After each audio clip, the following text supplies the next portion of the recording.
Welcome everybody to the Total Therapy Training Podcast, where you accompany me on my very own journey through traditional Chinese medicine. It is the intention with this podcast to raise people's awareness of how traditional Chinese medicine can benefit us in our physical and mental well-being. We hope you enjoy the show.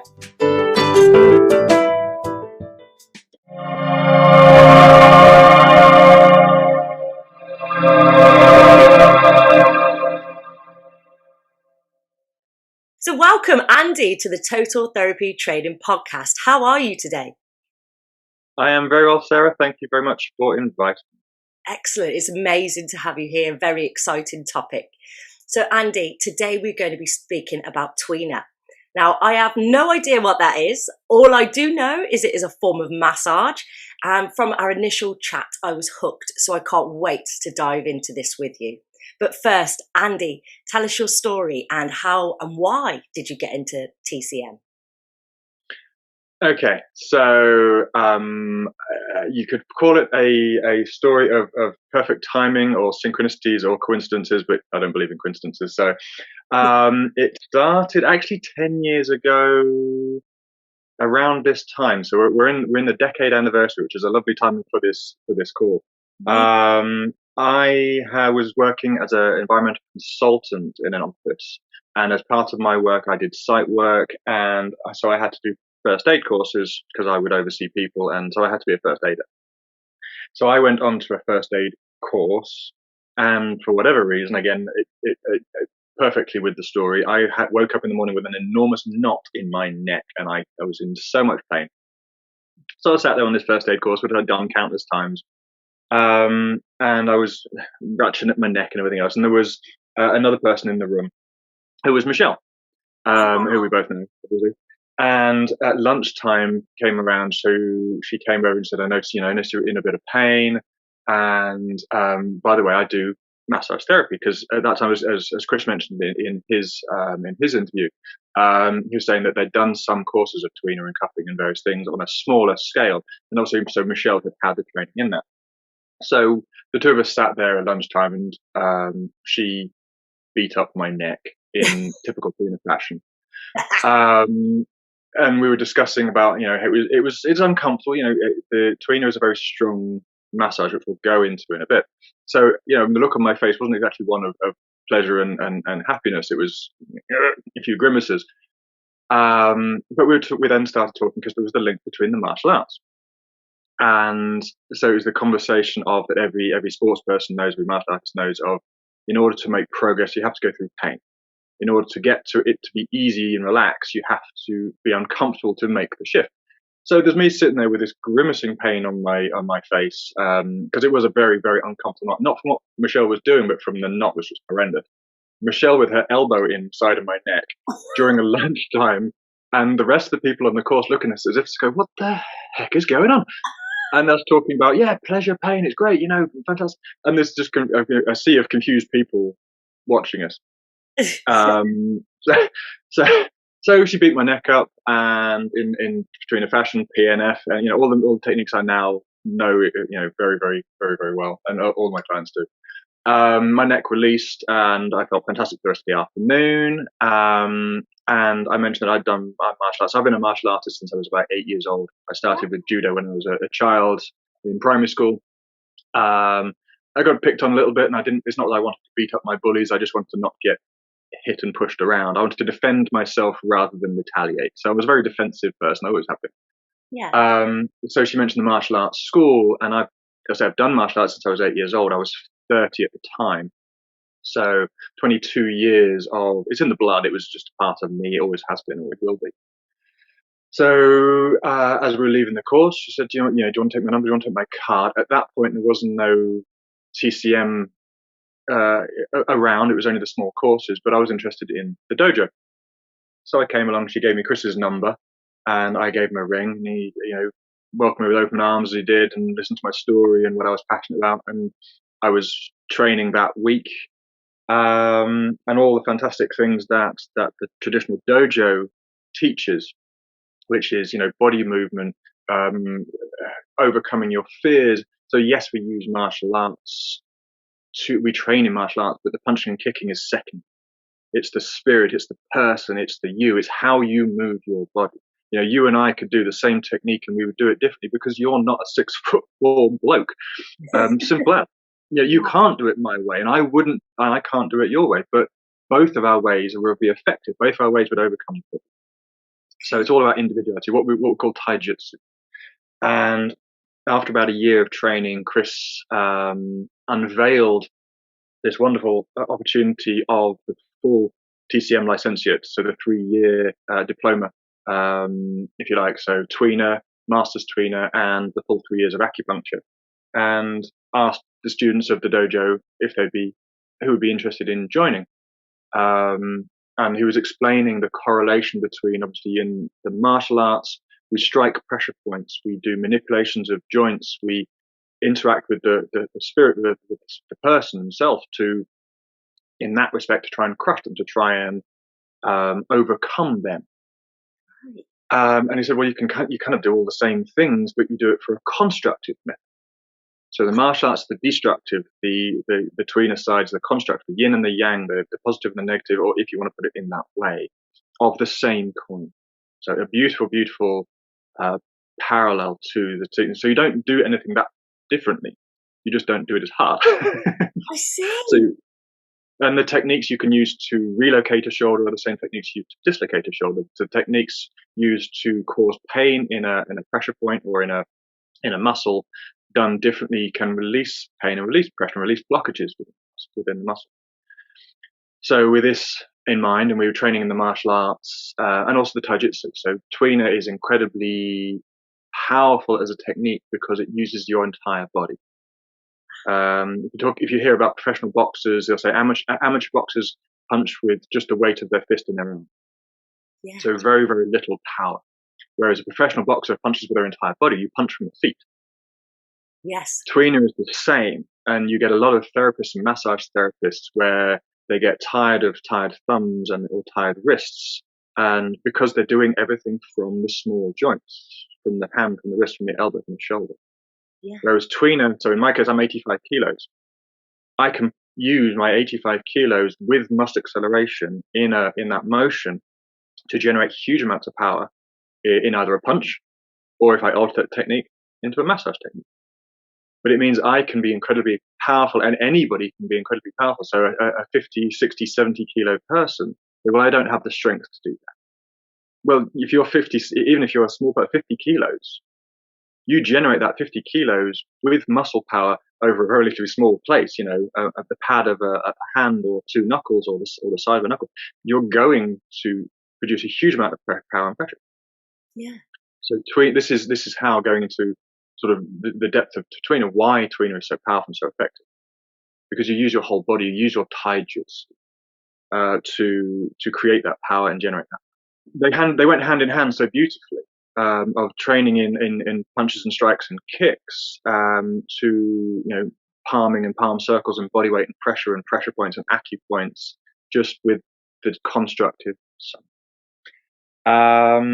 So I followed on with the full year. We started acupuncture very early in the course, because it's 3 years. It takes 3 years to really learn that. And the Tuina, foundation Tuina, master's Tuina, and then focused on the acupuncture in the 3rd year. Mm-hmm. Very practical from day one, from hands-on day on. So wanting to get physical practice, doing massaging on real life clients under the student license, which we had, and student insurance. And if you're demonstrated a technique and you're shown a technique and you can show the technique within class, you're then signed off to do that technique on people. So we did. So from week 1, I was doing massage on various people in my family, and I had a lot of, not fair to say broken people who were not in a state of great health, physical, emotional, mental, and everything else. And so this was a great opportunity for me, because I really wanted to help them. Yeah. And now I actually had the tools and ability to do it, rather than just going, they're there, here you go, have a cup of tea, or I'm here for you. To physically make a difference in their lives through these techniques. So it was incredibly empowering for me that I can actually, yes, I'm actually contributing to society, rather than goodwill and tea. And there's nothing wrong with goodwill and tea, don't get me wrong. But equally, if someone has a sore neck and they can't sleep, or they're just stressed and they're in pain, and to sit there with them, not feeling that you can help, is incredibly disempowering. Whereas Yes. if you can sit there with a person and go, I can help you with this. Let me help you. Let me help you sleep. Let me help you move. Let me help you move. Let me help you walk and talk and do whatever the things you want to do in comfort and relaxation. So it's a very selfish thing. I do this for a very selfish reason, because I love people who stagger into our clinic, can't walk up the stairs, make horrific noises coming up the stairs, and literally skip down the corridor. I bet. Usually uttering various swears and curses at how wonderful it was, which we always like to do. It's always nice to do. Yeah. So 3 years of the licentiate. So I say foundation Tuina, master's Tuina, acupuncture. But because we were learning everything, it was like being hit by a TCM brick. I bet. So we did cupping in the weekends, we did gua sha, we did bloodletting, we did moxibustion, we did battlefield acupuncture, we did nada, we did Gordon Bennett. Things that half the time I can't even remember them, because Chris just downloaded. The scary thing is probably only about 50% of what he actually knows at us, which is scary, because you go like, the heads exploded. We were a couple of times by Sunday, we just sat there like zombies I and bet. going, God, I can't process this amount of information. And Chris is still warming up. I know. This is the easy stuff. So, I mean, what's lovely for me is I totally appreciate it now. So going back now as a teacher and instructor, sitting in on the acupuncture course, and I sat in on the early stage of the acupuncture course, and there was all these wide eyes and amazing, this is fantastic, I can't believe it. And I sat there and went, that's the basic stuff. It's the top of the pyramid, the top of the iceberg. And I said to Chris afterwards, yeah. I said, yeah, I know. That's the base. That's the simple stuff. Then you start getting down into the real amazing things, and wow. So very, very cool. So on that note then, let's get into it. Let's talk about Tuina. What is it? We know it's a massage, but you're going to tell us what it really is, and what can it be used for? Okay. So Tuina translates as pushing and pulling. The main difference between Tuina and most other massage therapies, Indonesian included, is that it works across the muscle bands. It works across the body. So the majority of massage that most people have, Swedish being the most common, work down the muscle length. So if you're working down your arm or down a leg, you start from the joint, you work along the line of the muscle, and you work down to the next joint. Okay. The difficulty with that is that you only stretch a relatively small amount. Obviously, you get pressure, so you're doing vertical, and then you're stretching downwards, so you're getting lateral, but you're only massaging in two planes. Tuina works the third plane, so you work horizontally. Ooh. So you get a third dimension of stretch across the muscle band in the opposite direction, the perpendicular direction, which gives huge stretches in the muscles. All done safely. So you use the person's body weight. So as you start to press and take up the slack of the muscle, the body will start to rock. That's the point when the muscle reaches its maximum capacity. And so even though you're doing very, very strong techniques to the limit of that muscle's range, you don't overexert. So you don't hold them down, pin them down, and then really whack the power in. And we've already said you can produce a huge amount of power. You let the body tell you when it's reached its capacity. And then you stretch it a little bit more, and you stretch it a little bit more. We work on pain scores, 0 being nothing, 10 being excruciating. And we want to, if we work to the 2s and the 3s, the low levels, it's like being tickled. It's like being stroked. If we work the 8s, 9s, and 10s, we have the potential to cause severe discomfort, which is going to make you tense, and you're going to not come back. So we work in the middle range, but we push the comfort boundaries and we push the range. But by doing that, you push the relaxation of the muscle, and the ability for that muscle to stretch, and the length of that muscle stretches. So people get huge results very, very, very, very quickly. You can do from day one, you can do a Tuina straight out of the course and be incredibly effective, more so than the majority of massage therapies that people go to, because of the depth and the strength and the power and the angles and the releases that you can get. Oh my God. So it's about 2,500, 3,000 years old, as Chris was saying, with TCM in general, modern TCM as it is now. It's a strong technique. It is designed to be strong. It's designed to be effective. It's one of the three main massage styles within the world. So Tuina, Chinese, Indonesian, and Thai, which is stretching. But because they are so old, they all sort of interrelate. So even though Thai will do a lot more stretching, they will have some Tuina-esque techniques. Indonesian, they steal a little bit, and Tuina steals a little bit. In the modern analogy, we are equivalent to osteopaths, chiropractors, and physiotherapists. Right. So people say, "Oh, you're a bit like a chiropractor." Chiropractors generally work on the spine. Osteopaths work on joints. Physiotherapists generally work on muscles. But the problem is, because they all have a specialization, they miss out on something else that might be causing a problem. So someone goes to a chiropractor with a spine problem, and a chiropractor releases the vertebrae.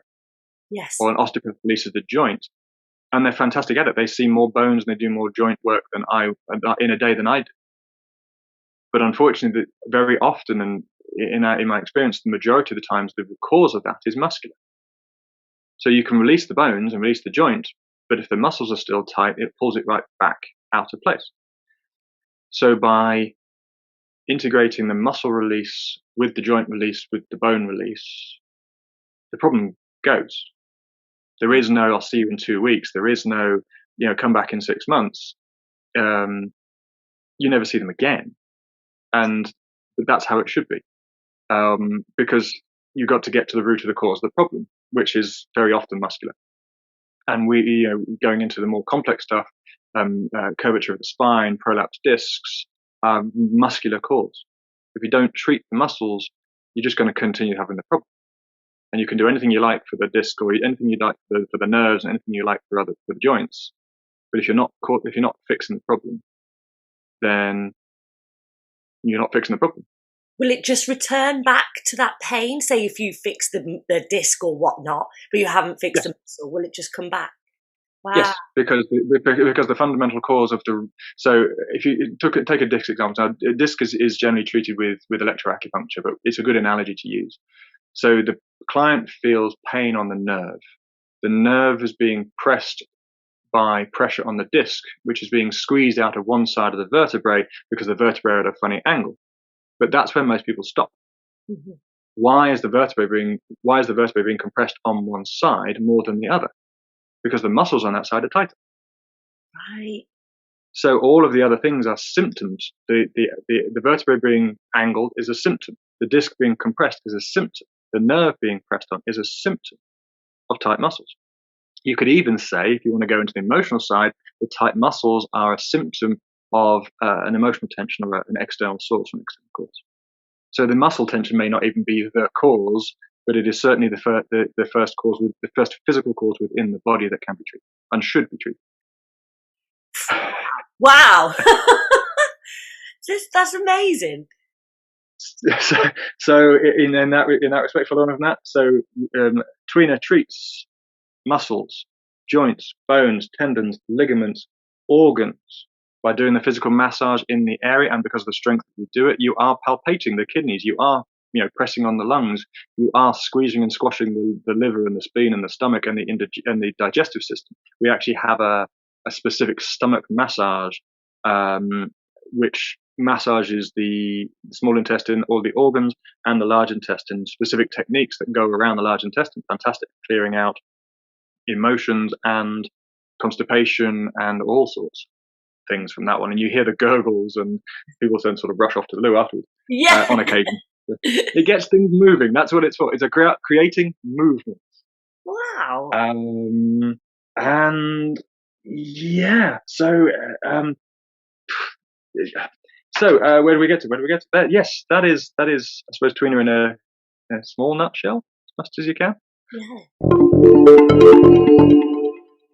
I've got a question though. So, originally you were saying that when you did the taijutsu and you learnt, when you say you punch from the feet, as in boxing and things like that. And then you were saying with Tuina, it comes from the feet. So explain that a little bit then. Okay. Probably the easiest one. So I actually wrote a short seminar on, it's called How to Open a Door. Okay. The reason being is most people in the day-to-day world move very inefficiently. They don't use their body efficiently. They sit inefficiently. And I'm not saying improperly, inefficiently. So the majority of people, when they sit, they use their muscles. When they walk, they use their muscles for the majority of their work. When they're moving, when they're interacting with a door, for example, they use muscles, and usually small muscles. What they don't use is their skeleton. So when we stand and when we sit, the structural part of our body, the bit that's meant to hold us up, is our bones. But if you slouch, your bones can't work because your skeleton is, your spine is curved and you collapse. So slouching is actually very inefficient because your muscles are doing the work because your bones can't. Right. And so, for example, opening a door, if you walk towards a door with your arm bent and you then apply pressure to the door handle and then push with your arm, you are only using, just like with an inefficient boxing punch, you're only using the power of your wrist, your forearm, your bicep, tricep, and your shoulder to open that door. Yeah. But what happens if that door is locked? Your arm collapses, you walk head first into it, and it hurts. Yeah. If, however, you straighten your arm, so your arm is straight, so the structure goes from your wrist to your elbow to your shoulder, and then you walk towards that door with a straight arm out, you are driving the door from your core, from your center, from your body. So your whole body weight is being used, driven by your legs or accelerated by your legs through that door. What's even more fun is if the door is locked, all that happens is you stop. Yeah. Because there is no collapse, because your bones are aligned, your joints are aligned within your arm, and you just stop dead. Or in the case of one of our guys who tried this and fired it, he fired it a little bit too fast and went through it was a glass door, and he one of my martial arts guys, and he applied the structure, he applied a bit of force, he just accelerated very slightly, but the door warped. And so the metal bent faster than the door could open, and the glass in the door shattered. Oh my God! It's okay, he's a builder. He said, "Don't worry, I'll fix it." All right. But he used structure. He used taijutsu with a bit of acceleration in a very short space of time. So people may know the Bruce Lee 1-inch punch principle. But he moved the door so quickly in a very, very small place that the glass door shattered. Right. But that's taijutsu. But we don't. If one of the things I love doing within the jiu-jitsu and within the Tuina, and I had a ridiculous thing when I first started. I was doing chair races, and I was getting people to do Tuina techniques and drive people across the room on their chair, because you can't do that using small muscles. You have to use the big muscles. You have to drive from the legs, accelerate from the chest. You have to use your skeleton, use your structure. But that makes you incredibly powerful, incredibly effective, and incredibly efficient, because you're actually lazy. Because I'm just rocking my 85 kilo body backwards and forwards. So without doing anything else, you're getting 85 kilos into your muscle. That's huge pressure. All I have to do is lean on you. But I'm doing nothing because you set the structure, set the skeleton, like a scaffolding pole. You just set as a solid pole and you just lean on it. And everyone goes, "Wow, my God, that's powerful. What are you doing?" It's like, just having a rest, cup of tea, maybe, might read a book. There's no effort to it. Oh my God, we waste so much energy. We do. Because the way we stack, so people who we're told these crazy sitting postures with a curved spine, we need that S curve of the spine, but it doesn't support. It's not necessarily most efficient. If you stack your spine vertically, your head sits on your shoulders. Your shoulder weight is carried and redistributed down to your spine. Your spine goes like an iron rod. It's redistributed around the hips and around the pelvis, which then is transmitted down the femur and down the leg bones into your feet. So when you stand up straight, you should only feel pressure in one place, in the heels of your feet, or the balls, depending if you're leaning. So the only place you feel muscle tension and pressure should be the heels of your feet. But I challenge 90% of people listening to this to stand up straight and say, I bet they'll have tension in their lower back because they'll be arching it, or they'll have tension in their abs because they're sucking it in, or they'll have tension in their shoulders or in their neck, because some part of them is curved and they're having to use muscles to hold themselves upright instead of their skeleton. That's amazing. I'm just thinking about how I stand now, and I have pain in my lower back. Yeah. So in the arch of your lower back, yeah? Yeah. So the great thing is you can fix that incredibly easily if you learn how to tilt and pivot your pelvis just by rotating your pelvis backwards. So make sure your knees are below your hips. Hit your bum up a little bit when you're sitting position. So drop your knees down without changing your chair, and then rotate your pelvis. You'll find that go all the way back, and you'll feel it come into your abs. Go halfway in between, and you'll find a point where you'd feel it neither in your abs nor in your back. That is when your spine is straight or straight. Wow. So it's incredibly easy to fix. Yeah, we just don't know People don't know how to. Exactly. People aren't taught it. They aren't told it. Oh my God. And these DSC structural things around school. So again, I used to work in the office. Everyone's like, well, it has to be within that elbow range, within that zone around. No, that's a terrible place to put it, because you never reach out with your shoulder. You never expand and use your big muscles. Everything comes from the wrist and from the elbow. So what do people get? RSI and carpal tunnel, and then the frozen shoulder because they don't move it for 8 hours a day, 40 hours a week. Put your phone out of reach. Put your cup of tea out of reach. Put your mouse further away from you. Move your keyboards. You have to expand it. Then suddenly you're moving your shoulder muscles, your back muscles, your chest muscles, your hips, your waist. And you're doing all this all the time. And these little tiny fine-tuning muscles around the hands and wrists aren't doing all the work. They're doing what they're meant to be doing. It's the fine-tuning. The big muscles are doing the work. And you'll find you're just doing that will improve your efficiency in the day and reduce your tiredness and increase your energy. Well, who knew? There you go. I didn't think we'd go down that route, but here we are. Anybody wants to tell me that? So I use the door analogy is a lovely one to do, because most people open doors inefficiently, and I say the hilarious thing is if that door is locked or they're pushing a pull door, they automatically just walk into it because the structure is poor. If you change the structure, you never have that problem, and you can suddenly open doors. But if you really try to push against something, okay, have a think in your mind's eye. When you've had a time where you've really had to push something or someone, or you've really tried to drive, how have you done it? Where have you taken that power from? I would bet it's not just from your hands. And you watch a child always watch a child do the work. Always watch a child do some exercise. And even if you watch children hit, they don't swing from the arm. They swing from the whole body, and the whole body whacks in. Children's taijutsu is beautiful. We just unlearn it because we're told how to throw with an arm. We're told how to breathe from our chest rather than from our diaphragm. You watch a baby breathe, they breathe from the diaphragm. We're taught, take a nice deep breath in through your lungs. No, take a nice deep breath in through your belly, through your diaphragm. Wow.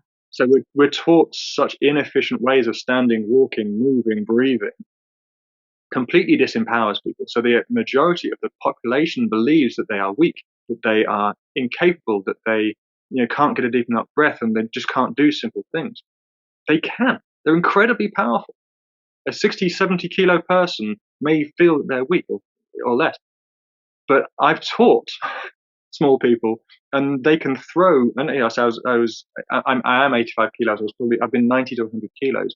They can still throw me across the room if they use their technique, if they use their taijutsu, if they use their skeleton and their structure properly. They can lob me across the room, and they've done it many a times, and it's really scary. Oh my God! But they're not powerless. They're not weak. They're just inefficient, and they don't know how to move their body properly. This is bonkers. It's blowing my mind even more. Oh my God! Right. This is why I love the human body. It's great. Yeah, it's and even deeper. Let's get into the emotional side of Tuina, because this again just blows my mind. So please explain how trauma gets stored in the body, and how does Tuina release it? Okay, so the mechanics of it are not 100% certain or known. Some people say that you store your emotions within your muscles. Some people say just with energy within the body. Sometimes some say it's in the organs, some say it's within the heart. All of them have an element of truth, but we haven't yet gotten down to the root of it. But if you think of it in energetic terms, so let's do a little bit of basic laws of physics. Energy is neither created nor destroyed; it is merely transformed. So when you feel a moment of passion, a moment of anger, a moment of joy, a moment of excitement. You feel that within your body. And on the majority of times, we express it in a certain way. We shout, we yell, we scream, we cry, we flail, we flap, whatever. But how many times in your life have you had a moment of fear, anxiety, anger, joy even, that joy is a good one to include, because sometimes you might be happy about something, but you've not been allowed to express it. You've been told you shouldn't, can't, wouldn't, or you haven't felt able to, or you haven't let yourself because of whatever reason. You still feel that emotion. You still feel that energetic rush through your body, but you don't express it. So where does it go? Yeah. Where does it go? So, and the concept is that it stays within the body as it creates blockages. It's as you stopped it from going out, you've held it somewhere, and you've held it somewhere within the body, and it's stuck there, and it creates a blockage. It creates stagnation. It creates inflammation. It creates heat. It creates pain. And there are key areas of the body that have direct correlations to certain energetic concepts. So our day-to-day responsibilities, the burdens that we shoulder, will feel within our shoulders.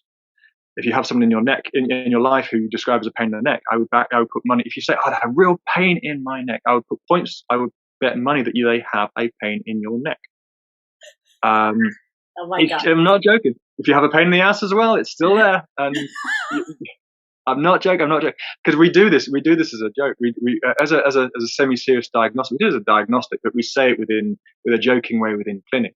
We're massaging the neck, going, because the left and right side of the body also relate to the male on the right side, correlating obviously with the left side of the brain. The very diagnostic, very straight, very now go side, the male side, as opposed to the left side of the female, the right side of the brain being the more artistic, the more emotional type side. So physically, if you have a knot on your left-hand side, so if I had a knot on my left-hand side, it would suggest that there is someone or something in my life related to my female aspect, or a woman in my life that I would describe as a pain in the neck. But we do this in clinic, and they go, have you got a woman in your life who called pain in the neck? Yeah. It's like, and they don't say anything, but the initial, they're like, I'll take that as a yes. Yeah. They have an emotional tension. In serious sense, they have an emotional tension, or very likely have an emotional tension related to a female in their life. So again, you can relax the knot and massage the knot, but if you don't start talking about why they consider that person to be a pain in the neck, you'll never get rid of the cause, and they'll keep getting that knot back and back and back and back again.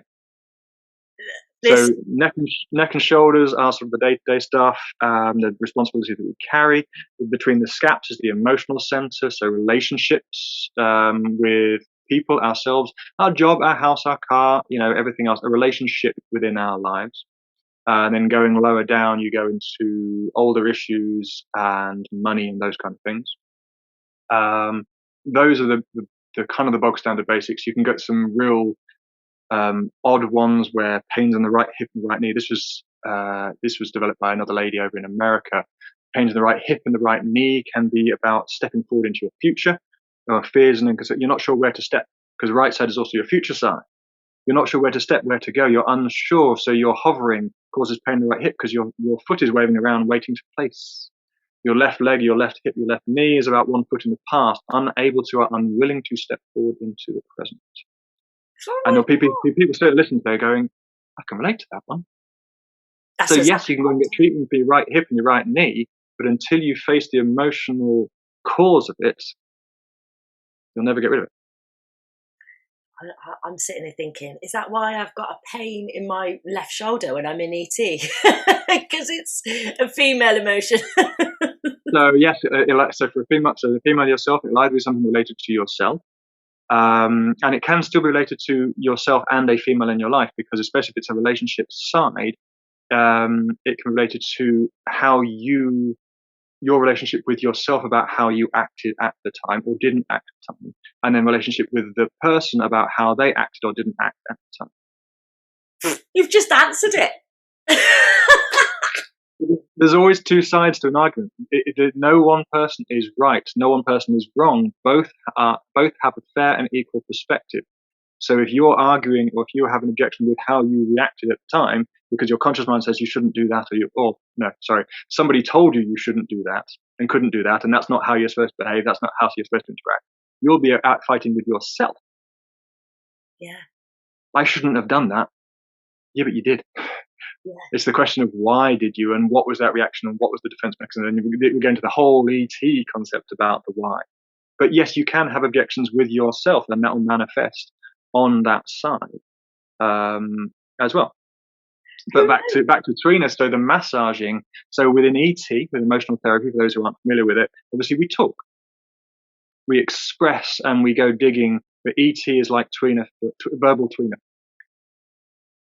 You start welling up, you start going to the emotional bit. Oh, that's a really painful bit. Right, that's where we need to be. That's the knot. That's the cause. That's the root. Yeah. Just like you would in massage, that's the bit you stick your elbow in, gently, kindly, with love, and allow them to release it. But there's no difference between emotional Tuina and talking about it and going, let's just go over that bit again. Let's just talk about that bit more. I'm here for you if you need it. There's a tissue if you want it, or go drink water. But this is where the crux is. So the value with going there, going towards the pain, you'll hear that a lot, is infinitely valuable, because the pain is where the problem is, where the root is, where the blockage is. So within Tuina, we go towards the pain. Tell me where's a 7. Let's get to a 7. Okay, but you press on it. You stimulate the body. You stimulate movement within the body. You make the body let go, and the mind, and the muscle releases, the knot releases, the pain releases. But in many cases, so does the emotion. Oh my God. The early days when I was doing a shoulder massage on a lady, and she went from crying, laughing, screaming at me, like rage, just from her shoulders. None of them were at me. I was the trigger. I was the catalyst. I was the person doing the release. Those are all emotions that she had held in her body from her past that was being allowed to be released, and created the movement so it can suddenly be released. Fantastic one. So it's slightly more acupressure and acupuncture. So again, we use pressure points as well as muscles. And I was massaging and practicing my acupoints on the heart meridian on the wrist. So the wrist is a massive emotional center. So with the energy center relates to all the nerves, or the organ associations relate to the lung, the pericardium, and the heart, and the inner wrist. Mm-hmm. Which goes on to, we talk about people with so-called self-harmers scratching at that area. Anyway, I was massaging on the points on this lady's wrists. Yeah. And I worked on one, and she went, "Oh, really want to hit you." Like proper aggression. I carried on massaging it, and she went, "Oh, yeah, it's gone now. It's gone." Went to the next point. Went to the next point. She looked and went, "It's back." Oh my God. But again, it wasn't me. It was just a couple of, I was palpating on points related to the heart, and the heart, something released. The person felt vulnerable. We don't like feeling vulnerable. We have a phrase in the school: anger overrides fear. We don't like feeling vulnerable. So what do? We get the fists out. We get the fisticuffs out. And we go, "Oh, get off! You're making me feel vulnerable. Get away from me." So this is kind of thing, and this happens a lot. We get shouted at a lot. We get cried on a lot. We have tissues all around the clinic, and people feel empty, but they feel empty because they've gotten rid of emotions and stagnations and blockages that they carried for potentially decades. Yeah. And then they feel empty. Great. You're empty because you're empty of what was the stagnant gunk at the bottom of the barrel. Yeah. Now you can fill it with the joyful things, with the things you want, with the happiness, with the life you want to live, because you're no longer weighed down by dragging along. I used an analogy once of someone carrying a trolley full of pain, and all the people that they hated, and every now and again they just turn around and shout at it, and it's like, well, let go of the trolley. Yeah. Right, but we don't know how to. Sometimes we don't know how to, because we've carried it for so long. It's a part of us. So treatments like Tuina can help to identify the pain points, and then encourage and help the client to release. We can't release the muscles. All we do is press the points and learn use with the tools and skills and techniques to enable the client to let those go. You could come to me and have a Tuina treatment and refused to relax, refused to let go, refused to cry, refused to talk, and walk out doing, well, that was a whole waste of time. Nothing happened. But that wasn't necessarily anything to do with me. That was because you didn't allow it. That I was going to ask that question. And on that note, say for instance, if some, because you know a lot of people, they've got trauma in their lives and they can't remember a certain part of childhood. Say for instance, if someone didn't know what to expect and you were massaging along and you were to touch on that point, would it release them without them knowing what it is? Yes and no.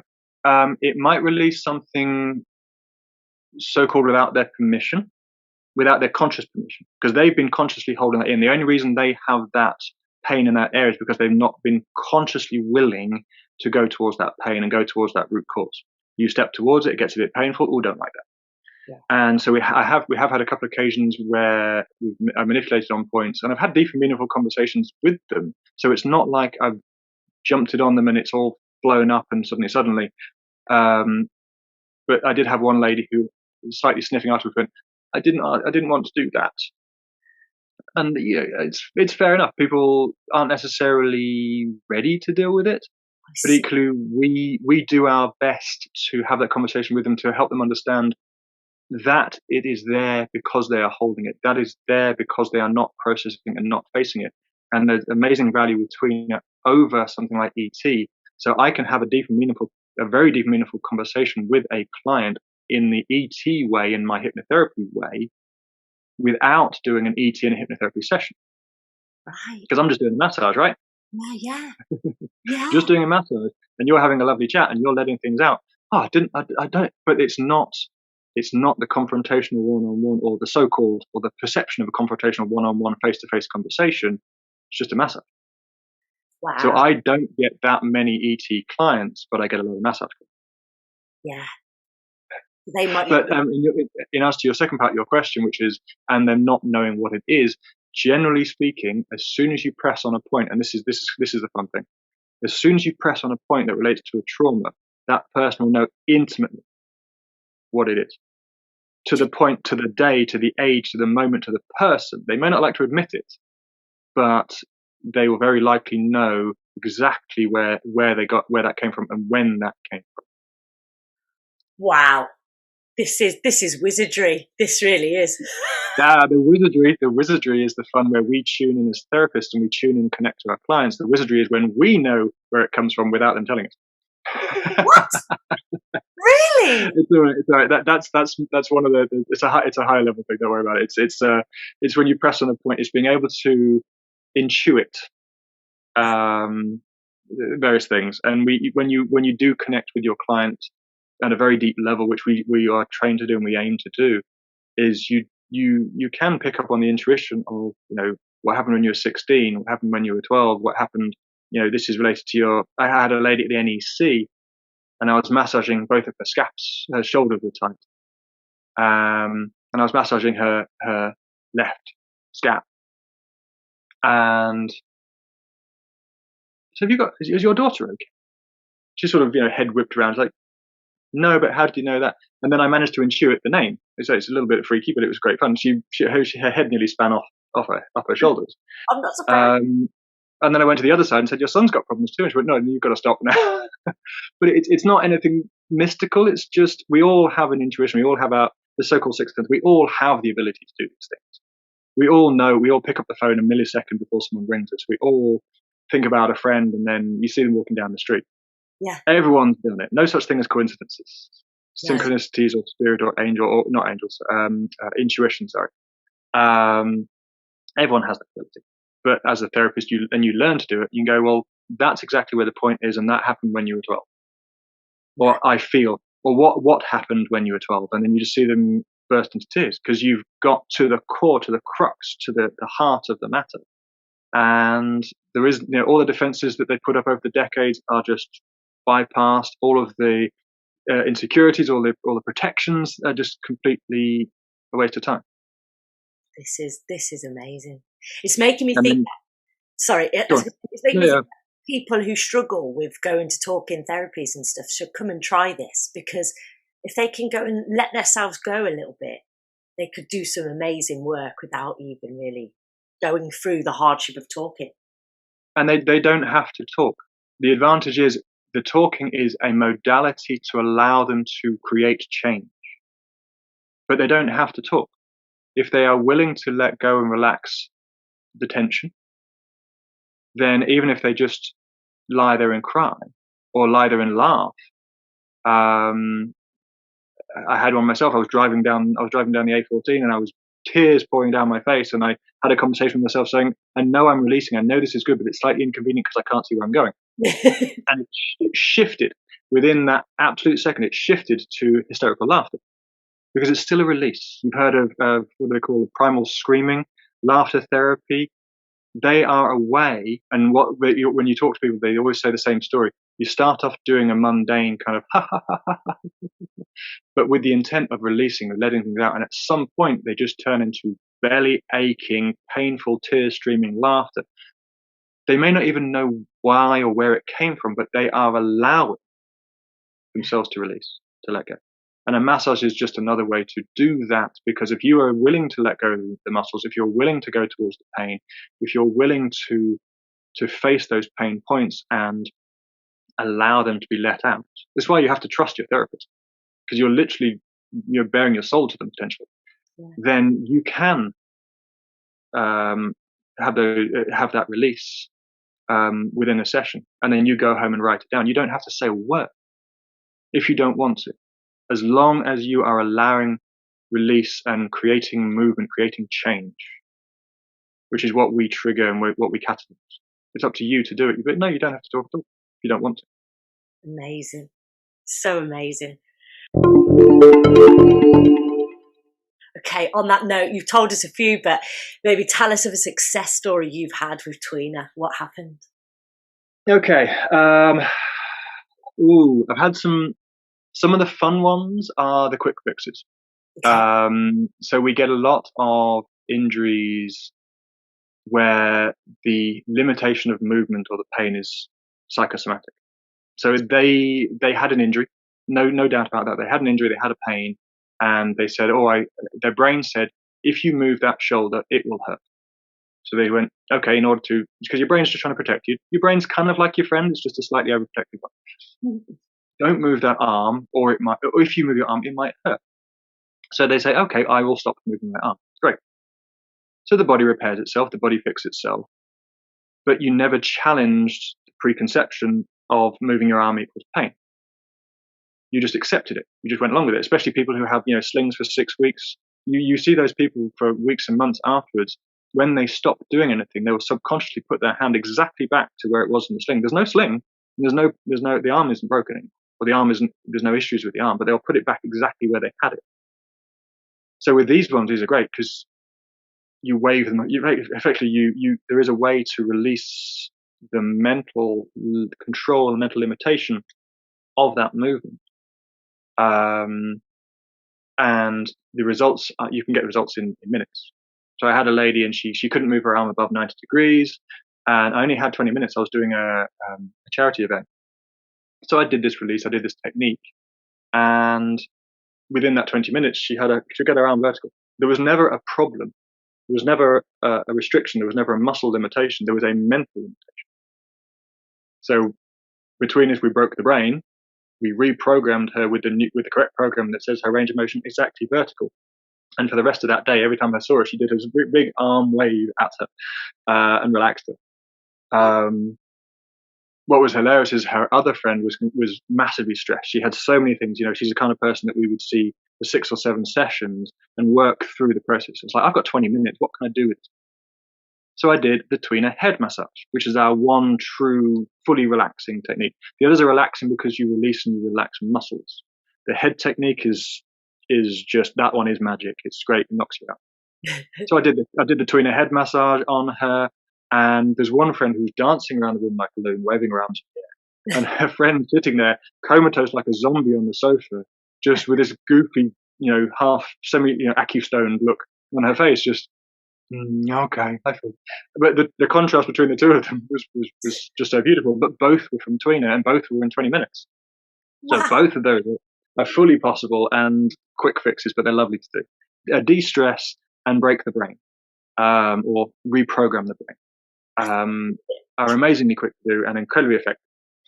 As far as the big ones go, scoliosis of the spine. I had a lady come in, which again, it was a muscular issue. So the spine curves laterally because the muscles on one side are tighter than they should be, and they pull the spine over. So the treatment for that is not surgery. You can just relax the muscles on that side and allow the spine, or encourage the spine, to straighten up. We normally would use cupping for that. It's a far more effective technique to use cupping with that. But this woman didn't like cups, so I had to do it with my bare hands. So I was busy straightening her spine and preparing her spine with my bare hands. Unfortunately, I couldn't get her to vertical because she decided to stop her sessions because she was holidays and cars and clothes and everything else. But that's her choice. Yeah. We did have another lad who he'd spent 20 odd years playing computer games, so he had a very, very pronounced hump in his back and a curve. Within 4 sessions, managed to get him pretty much vertical. There was a bit left there, but he was so pain-free and significantly taller than he was when he came in. But we did that within 4 sessions again. So straightening, we can solve curved spines in any direction relatively quickly. That's great. Oh my God, because there's a lot of talk. Most of those things need surgery. So, or they say you need surgery, or pins, or rods. Yes. But again, it doesn't solve the problem. The problem was muscular. Yeah. His muscles he tightened in his chest. He'd got into the habit of sitting in a stoop. His muscles had shortened at the front, were overstretched at the back. He was also a labourer, so he lifted, fridges and cabinets and things. So everything was tight. So we just relaxed the muscles and released the muscles that were forcing him forwards, and encouraged the spine back to its normal position. But the body's all capable of doing it, and it was say gentle. I think I walked on him once, but he was fine with it. So it's a floor routine that we do in Tuina. It's fully legitimate. I'm not just walking on the guy for the hell of it. It's one of our routines is a floor routine. But that's amazing, because like a lot of people, especially tall people, you find that, don't you? And like, I'm sure some people think that it can't be fixed, but that's amazing. No surgery either. It's just literally massage. So we can link to the emotional side as well. There's a lady at the moment, and she was stooped. So when people feel emotional, when people feel sad, what position do they curl up into? The fetal, right? Yeah. Exactly. They curl into a ball. If someone is walking around self-conscious, nervous, worried about the world, they'll try and protect their most valuable possession, their heart. So they'll curve the shoulders round, they'll stoop forward in, they'll have their hands maybe in front of them. But if you hold that position for too long, again, the shoulders and pecs shorten and they curve that in. So yes, you can do a massage and open them all out, but if you don't relate to them and help them release emotionally and get over and overcome the insecurities and the fear and the anxiety, they'll just go back to that position. So yes, you can massage them, but the root cause isn't their posture. The root cause is why they have their posture, and you have to address that. Otherwise, you're wasting their time and you're wasting their money. Yeah, you can see them every week for the next 5 years, but why would you want to? Yeah. Other than the money. Yeah. Other than the money. Oh my goodness. Oh my God. This is actually blowing my mind. Okay, and my last question, because this has been a powerful hour. If any of the listeners out there are hearing what you're saying and would love to see if Tuina is for Tuina is for them, either receiving it or indeed learning it, what advice would you give them? Okay, so first and foremost, you don't necessarily have to go for a Chinese therapist. I sometimes get funny looks when I say I'm a Chinese doctor, seeing as I am not Chinese. Go for a therapist who is of good reputation. They may well be your local Chinese shop, because they do have acupuncture and Tuina within those shops. However, I have been to various places, and partly to try out the competition, and also because I wanted a massage, and they're not always taught the traditional taijutsu. They're not always taught the power generation.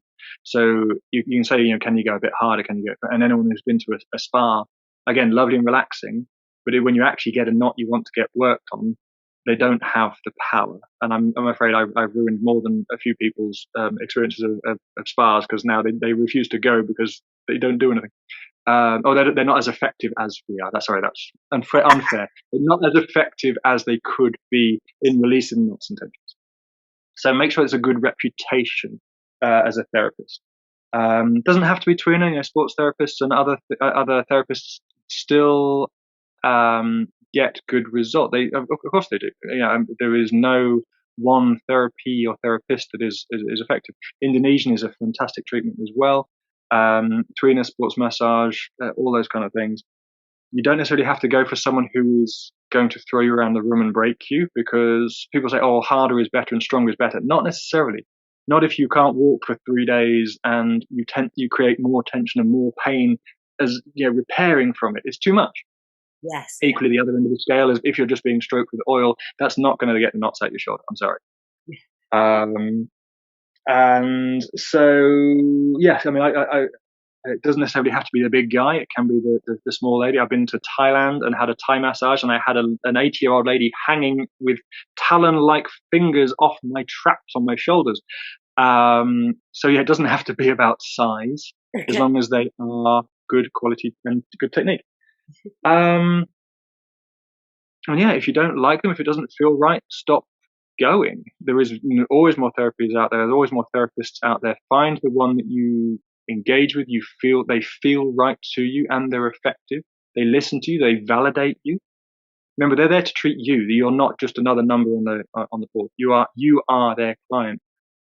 So you are there to be validated, and you are there to be healed and helped, not just doing a routine of a back routine and a back massage, the same back massage they've done on everybody for all week or for all month or all year.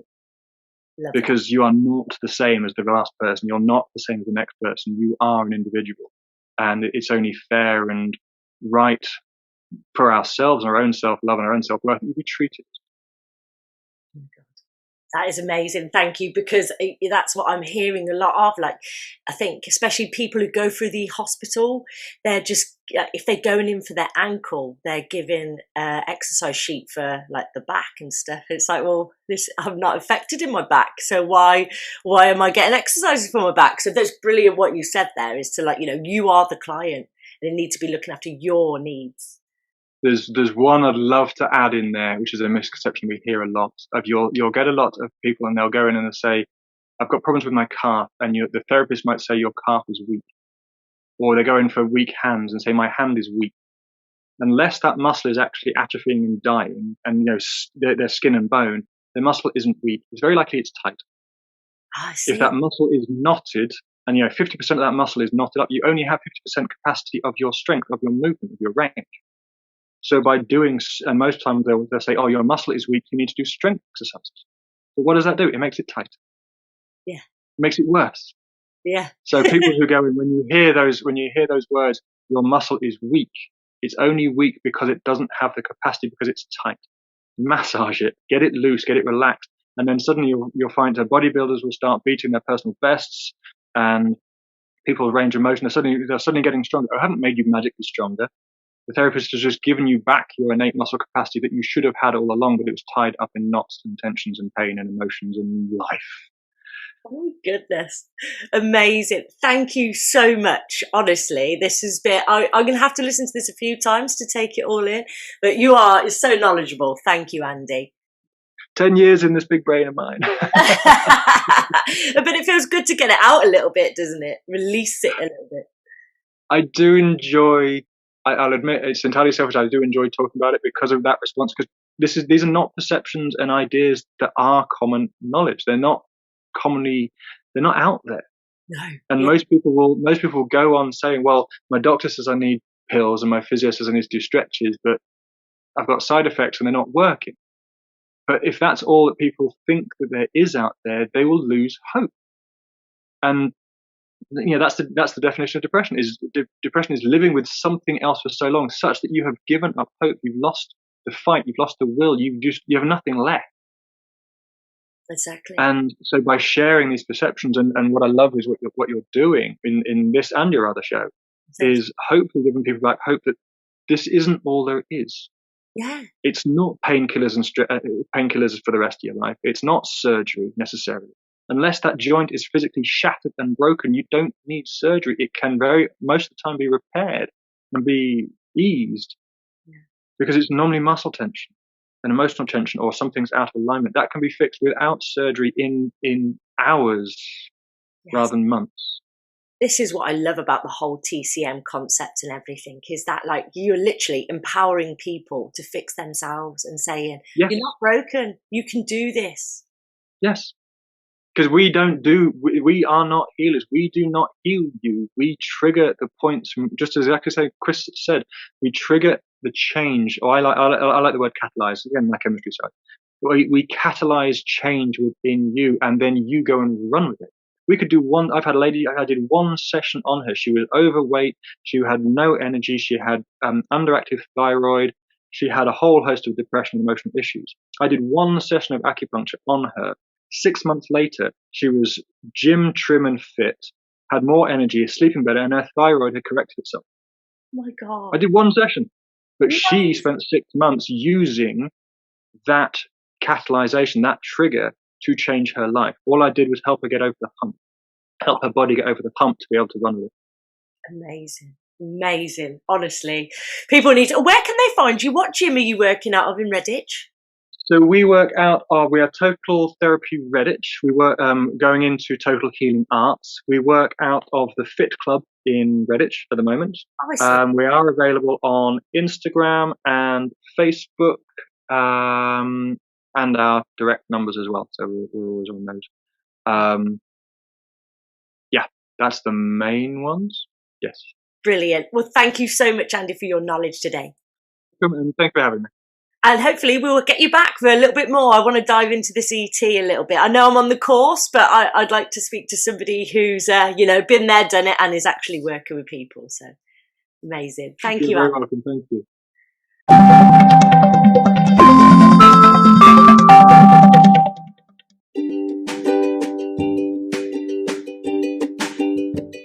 You've been listening to a Total Therapy Training podcast, where you've joined me, Sarah, on my journey through traditional Chinese medicine. We hope you enjoyed the show, and we hope to see you next time for even more incredible information.